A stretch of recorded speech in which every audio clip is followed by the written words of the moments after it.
Greetings and welcome to In-Depth. I'm Dike Rostant. The Office of Procurement Regulation, or OPR, was established under the Public Procurement and Disposal of Property or Public Property Act 2015. Now, Chairman and Procurement Regulator Beverly Khan, she joins us now to take us through OPR's overall remit and how they do that, standing upon the principles of good governance, namely accountability, integrity, transparency, and value for money.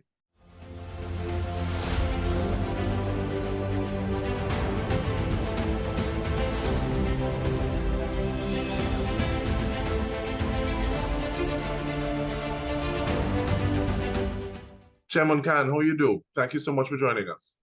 I'm very well, Dike, and thank you so much for the opportunity to speak to you and by extension to your viewers.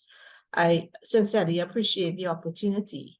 So as you rightly said, the OPR was established under the Act as a regulatory body to deal with public procurement and the disposal of public property. And the Act is based on the good governance principles, transparency, accountability, value for money, integrity, but it also speaks to the issue of equity and fairness and public confidence. And it also has as its objects the issue of sustainable procurement, sustainable development, and local content development as well. The Act applies to all public bodies in Trinidad and Tobago, from the Office of the President right down to state enterprises. And it generally deals with how public monies are spent, essentially. Under the Act, the responsibilities of the OPR are wide-ranging. Of course, we are now in the early stages of an entirely new system, entirely new from what we had before. And therefore, the OPR responsibilities as regulator also includes building the system, growing the system, so that it be able to achieve greater efficiency in the public spend. So our functions are quite wide-ranging, from preparing the body of knowledge, handbooks and guidelines to guide our public bodies, to setting training standards, developing databases, providing best practice advice, promoting public awareness, using technology, and audit and investigations, which are also critical parts of our functions. In conducting our functions, we are not subject to the direction or control of anyone.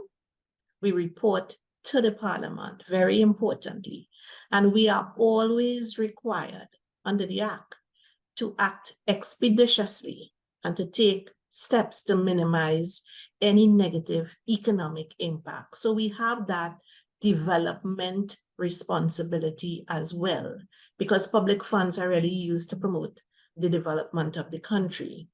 So we are required to report to the Parliament in a fair and, as I indicated, without being any subjectivity.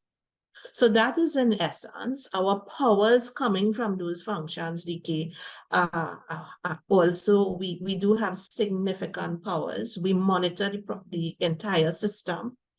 We conduct audits and investigations, very importantly.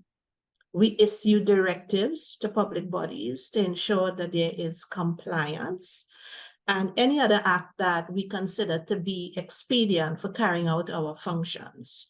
And as I said before, objective and in a non-discriminatory manner. So that is an essence. And thank you. And some people might call it a big nutshell. Well, thank you very much for that in terms of like setting that groundwork. But looking at the fact that there is this amount of power and autonomy, I think would be a good word to use. How do you, is it a matter of holding hands during this transition period? Because yes, I'm thinking of the public bodies that would want to have service providers, but I'm also thinking of service providers, especially those who are not this large enterprise, not necessarily even brick and mortar, I'm thinking of that smaller person who's operating on a smaller scale. How do they organize themselves and have the wherewithal to make sure that they're within what they need to do in terms of compliance? So looking at both ends, the public bodies and the service providers, how do you go about doing that? So indeed, we must hold hands in this transition period, as you call it. This is, as I said, it's a significant change for us as a country. We are moving away from where public procurement was centralized under the CTB, and it is now decentralized, and the responsibility resides with the public bodies.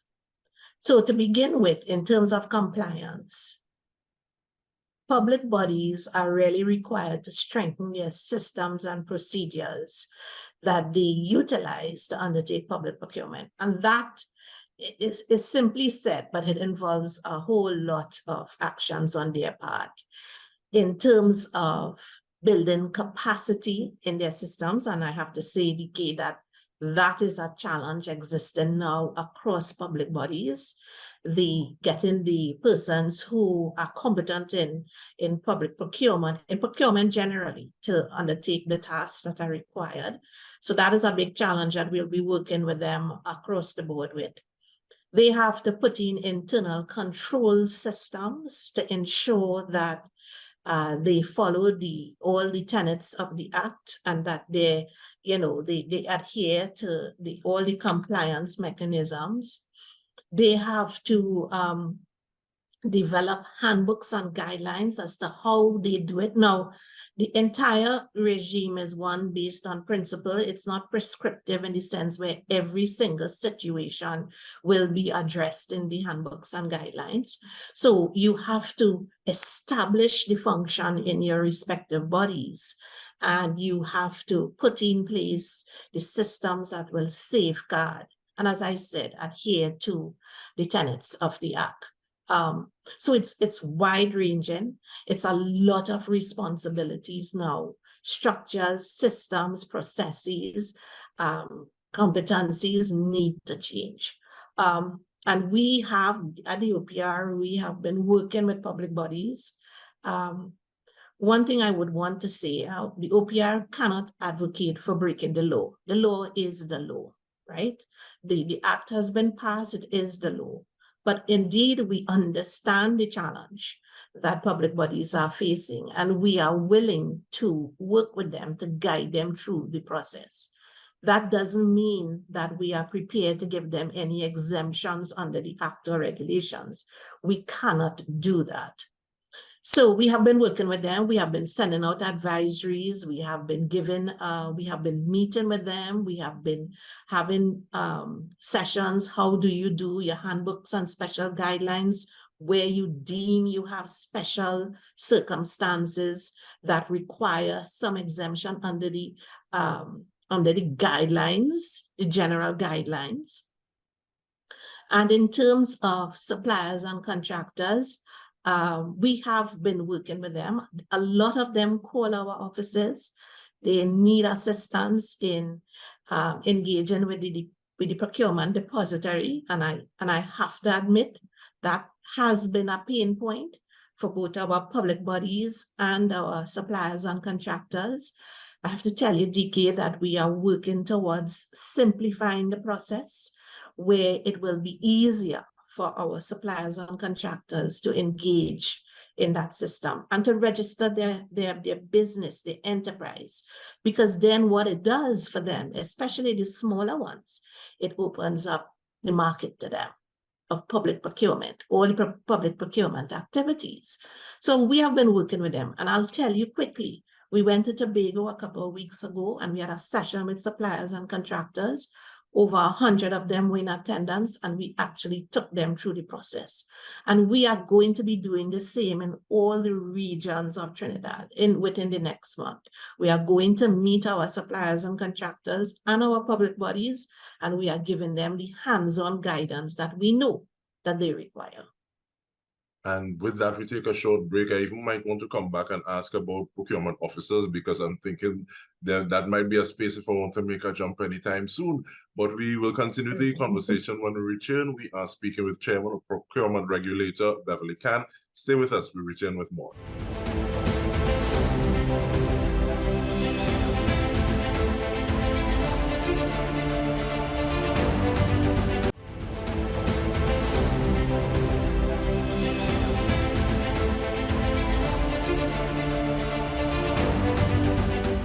Welcome back. It's In Depth with me, Dike Rostant. We are speaking about the Office of Procurement Regulation. We're doing so with the Procurement Regulator, Ms. Beverly Khan. And you've mentioned several things that are still trying to wrap my head around a little bit, Ms. Khan.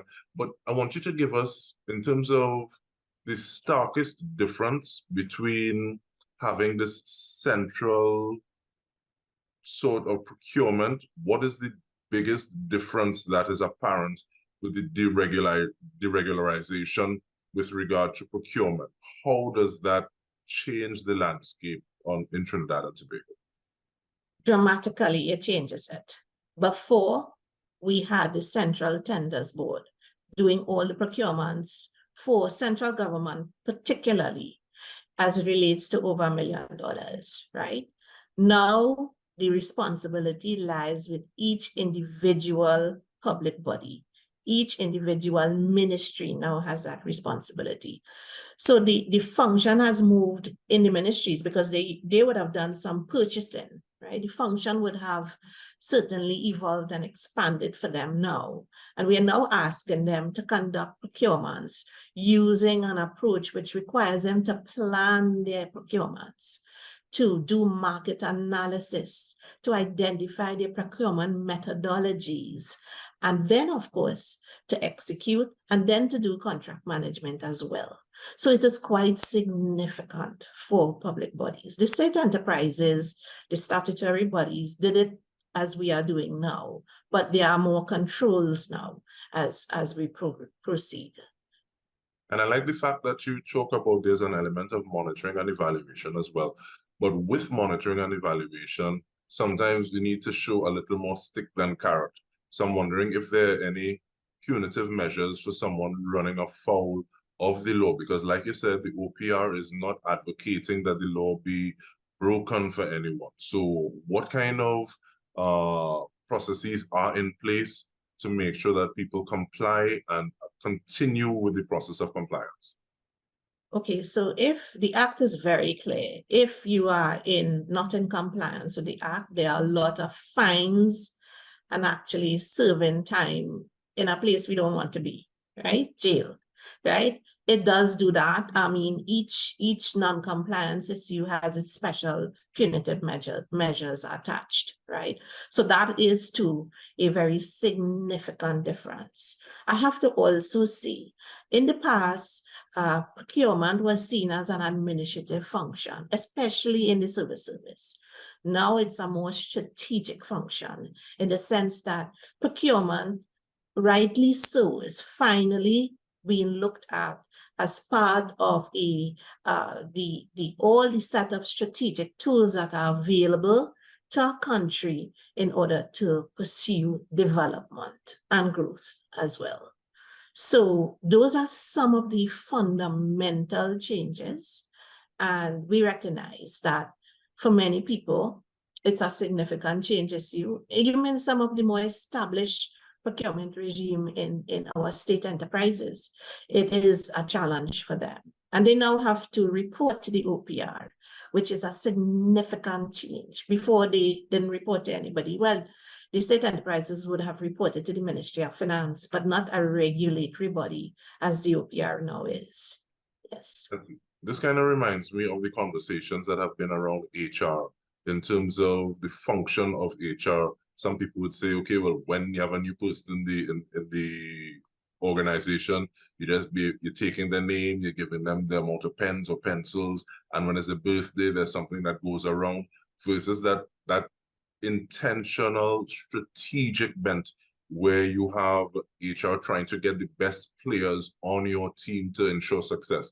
It seems as though it's something around those lines. But it makes me ask the question though, how do procurement officers go about their work knowing that they may be protected or there may be a whistleblowing system? And I ask that question because culture eats strategy for lunch. This is the new law and it's coming in, it's been fully declared, so the OPR is in effect, but at the same way, this is what we be doing all the time. This is what we used to. So finding, I can see a procurement officer being between a rock and a hard place. What is there in place to protect an individual who finds themselves with a challenge like this? So indeed, yes, there is provisions within the Act for anyone who reports an undesirable situation that is not in compliance with the Act to have that protection, and the OPR does guarantee that. We do have a lot of cases have come forward already to the OPR. We have had instances where procurement officers they have come to us and said, well, something is happening that we feel is not in compliance with the Act. What would we do? So we have guided them. In some instances, we have had meetings with the other parties and say, well, this is what the Act provides for. You are not required. You are not supposed to be doing this or doing that. Because, one of the challenges that we have faced, especially with our state bodies, is the role of the board in the entire procurement. And, we have had to have those discussions that the board is not to get into procurement. The board is part of the governance mechanism and can approve budgets and can approve the strategic areas to be undertaken, but to not be involved in procurement per se. So the board has no responsibility to approve anything where that is concerned. It can give a non-objection, yes. Okay, and I feel you could be mashing plenty for corn like that, because I think the many boards have okay, well, we name board, so we can do these things. But I also like the fact that you said that the procurement officers are not on an island by themselves, so they can reach out to the OPR for guidance and sometimes even step in to possibly mediate a situation, as opposed to just saying, okay, well, I have nothing, I have nowhere else to turn, and I am leaning on my own understanding. But in the final 2 minutes that we have, Ms. Khan, what has feedback been like? Because originally it started off with partial proclamation, but from partial to full proclamation, what kind of feedback has been, what has it been like from full proclamation to this point in time? I think a whole lot of positive feedback, a great deal of interest, because people are now required to comply. We certainly here at the OPR see the interest on the part of our suppliers and contractors. They have been calling us and we have been engaging with them. And our public bodies as well. There are some public bodies that are far ahead in terms of what they have been able to achieve. Others not so far, but the feedback has been extremely positive. They call us, they look to the OPR for guidance, and we remain available to provide that guidance. The system is evolving, Dike, right? Over the next couple of years, the system will mature. We will have to refine, we will have to improve certain areas. But, the law is the law, and we will continue to ensure that the law is complied with. And we are now preparing our first report to the Parliament. Yes, it has only been a few months, and next year we expect our report will certainly be more comprehensive and more exacting in terms of, what we are going to require from our public bodies in particular. But, it is a journey that we have started, and it means it will do wonders for Trinidad and Tobago. Our whole public financial management system, it will certainly improve that. And we see ourselves as key partners in the development process of this country. And this has been our first conversation. Hopefully it's not our last, as the OPR grows, evolves, and works on its mandate. Hopefully we are able to be a partner in terms of getting that information out, how it is people can do what it is they're supposed to do. Because as you said, the law is the law. So we want to thank you very much, Ms. Khan. Beverly Khan, Chairman, Procurement Regulator of the Office of Procurement Regulation. And on behalf of the entire TGT News team, this has been In Depth with me, Dike Rostant. Thank you so much for joining us.